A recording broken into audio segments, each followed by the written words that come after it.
everybody. This is what I believe to be a vintage chair, judging by the design and the type of vinyl this is. This was in the parking lot at Lowe's because it was broken here and I guess someone didn't want to deal with it. You can actually see the metal's bent there, like someone sat down too hard or something and it snapped. Well, being that I was at Lowe's, I went and grabbed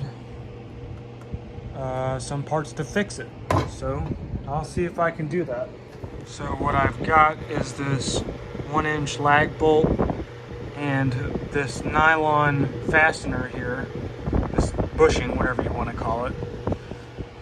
I'm gonna screw in where that hole was, you know, drill a pilot hole and then screw that in and then slip this over. I might need to cut it a little bit.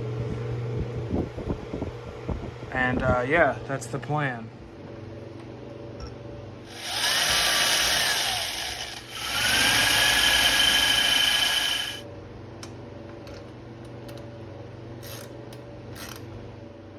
So I've kind of figured out this side is going to need to have a little bit shaved off, but I'm also going to have to cut a bit of length off. So I'm going to do that now. Okay, so this ended up being my solution. I put the nylon fitting over the lag bolt and I put a bunch of hot glue in it and it feels like it's pretty firm. So I'm gonna put it all back in the rail now. The other thing I did was this chair was actually bent a bit here and I put it on this bench right here and put all of my weight on both sides and slowly bent it back. Here's the chair all fixed up. There's the part I made. Folds up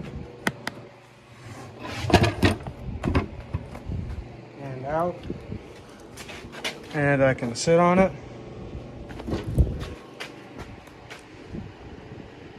So yeah, pretty cool looking chair. That's all for now. Thanks for watching.